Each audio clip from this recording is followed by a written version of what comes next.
The Golden Temple of Amritsar is one of the most sought-after destinations for many foreign tourists who visit India.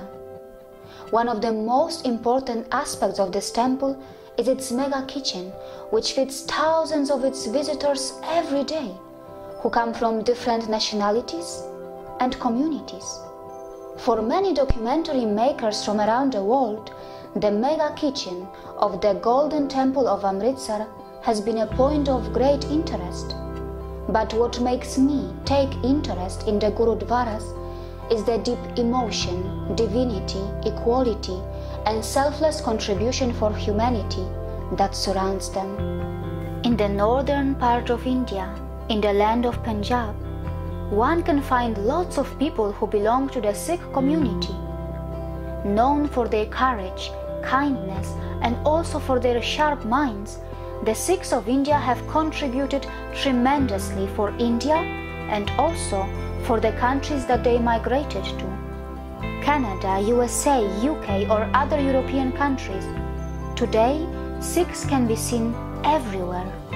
Wherever Sikhs go, they take their mouth-watering Punjabi cuisine, their moral values, and their spirituality together with them. Today, the peaceful Sikh community of the UK is known for their tremendous social work that their Gurudwaras do for the people of Britain. In their own language, it is known as Seva, and Seva means selfless service. But before I talk more about Seva and Gurudwaras of England, let's go back in time for a short while. United Kingdom is the land which is known for its infamous colonial rule that resulted in the massacres of millions around the world. Thanks to its colonial rule, the country surprised itself and the world by reaching new heights in economy and power, and it stayed that way for some time. But it appears that the good times did not last too long for them. Today, the country is facing an exit from the European Union and is also facing many massive economic and domestic challenges.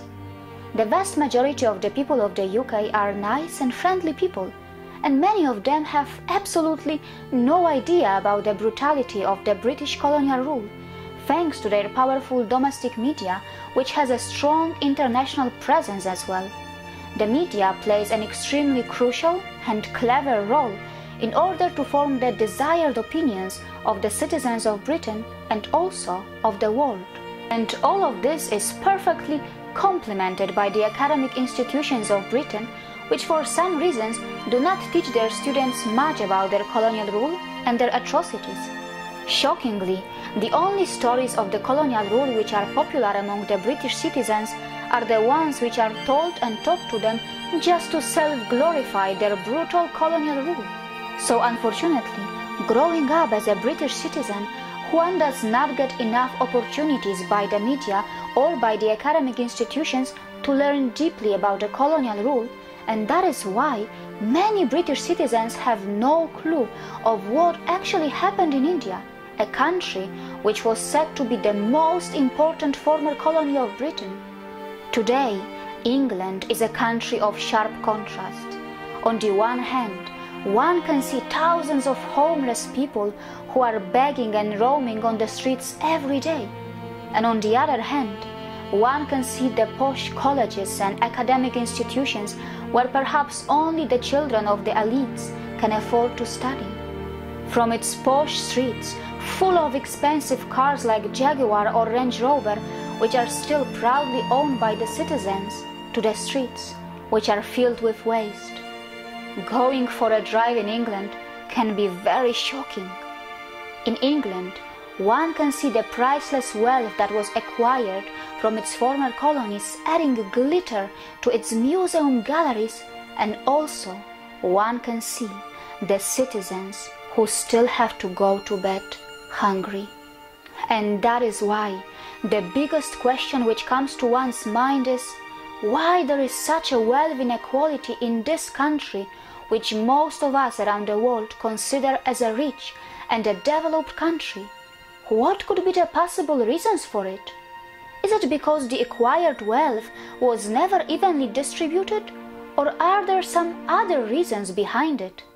You will be shocked to know that today, in a small country like the UK, which has a population of only around 65 million, around 8.4 million people do not have sufficient food to eat. And shockingly, this is around 13% of the entire population of the UK.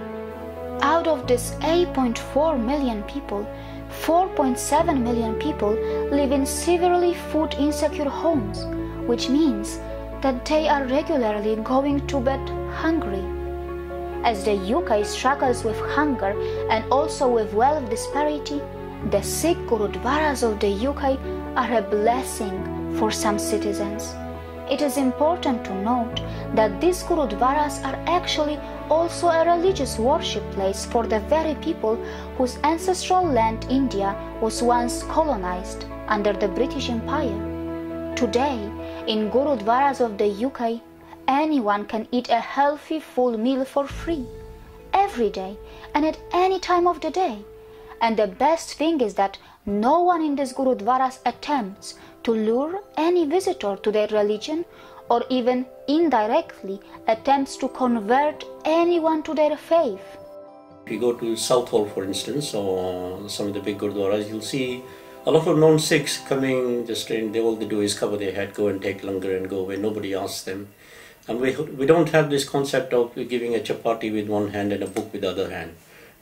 So you come in, you're not under any pressure that you have to understand Sikhi or understand about the Sikhs or the Gurus. You want to take langar, you take it. You want to be part of the community taking langar, take it. And just, that is it. And when we donate money to the Gurdwara, we don't specify who should get that langar, who should not get that langar. In the Golden Temple, Sri Harmandir Sahib, the langar, 70% of the people who take langar are non-Sikhs, and nobody asks them to first go to the Harmandir Sahib. Nobody asks them to become Sikhs first. You just go in, take it. There's a sort of every half an hour there's another 1,000 people eating, and if you go to on an average day, anything between 20 and 30,000 people eat. On big days, something around 50 to 60,000 people eat in the Darbar Sahib every day. And as I said, the majority of them are non-Sikhs. That's the beauty of the langar, really. And wherever the Sikhs have been, go and set up a Gurdwara, they set up a langar. And it brings all of humanity into sort of one community.